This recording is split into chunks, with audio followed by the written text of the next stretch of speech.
पता है स्कूल के टाइम पे, कॉलेज के टाइम पे हमारी वो रैगिंग होती थी।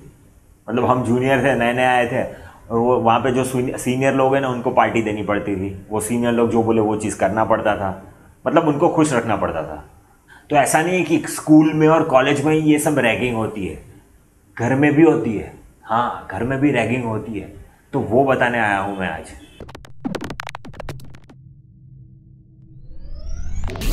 सीनियर मतलब कौन? कि जो हमसे बड़े हैं वो लोग, और जूनियर मतलब हम।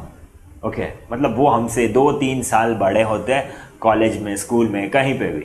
तो ये फंडा घर पे कैसे लागू होता है? सास बहू होती है तो उसमें सास सीनियर है और बहू जूनियर है।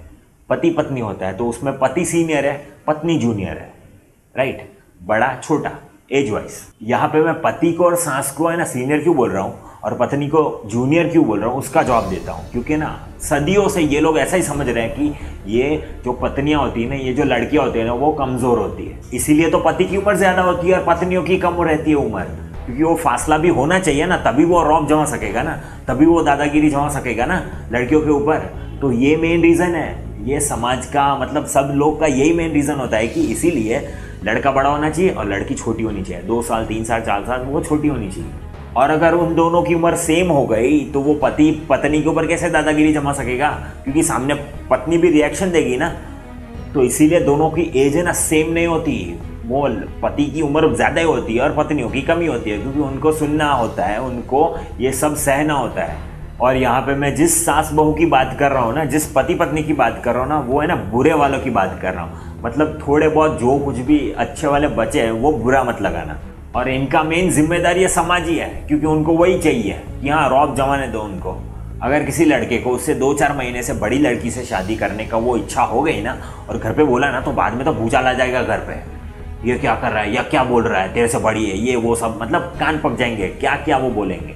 और सब रीजंस उन लोग के पास रेडी होते हैं। और ये लोग भी अभी सुधरे। पहले तो है ना 10-10, 15-15 साल का डिफरेंस होता था शादी में। हमारे दादा दादी के ज़माने में ना ये सब चलता था, पर अभी थोड़े सुधर रहे हैं धीरे धीरे।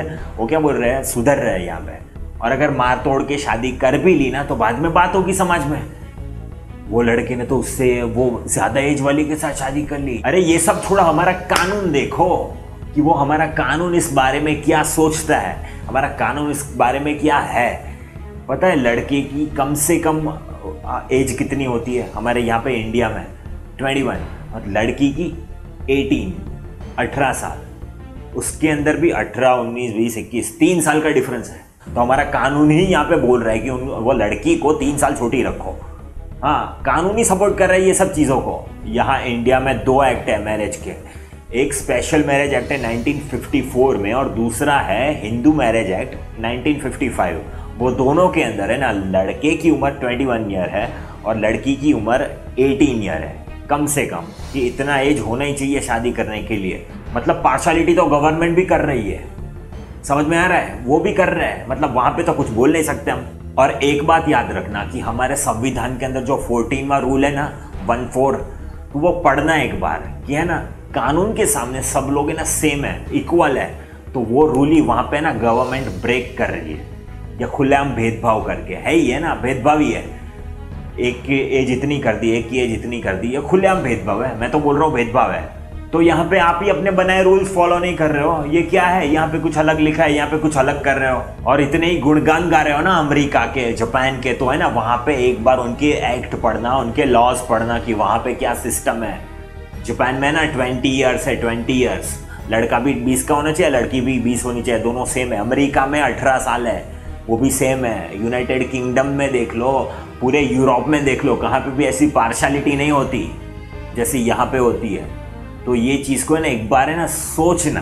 तो मैंने जो कुछ भी बोला उससे आप अग्री करते हो तो इस वीडियो को ज़रूर शेयर करना। मैं ऐसा नहीं बोल रहा हूँ ये वीडियो से पूरा चेंज आ जाएगा, पर लोगों की वो आंखें तो खुलेगी ना, मतलब समझ में तो आएगा ना कि क्या चल रहा है क्या नहीं चल रहा।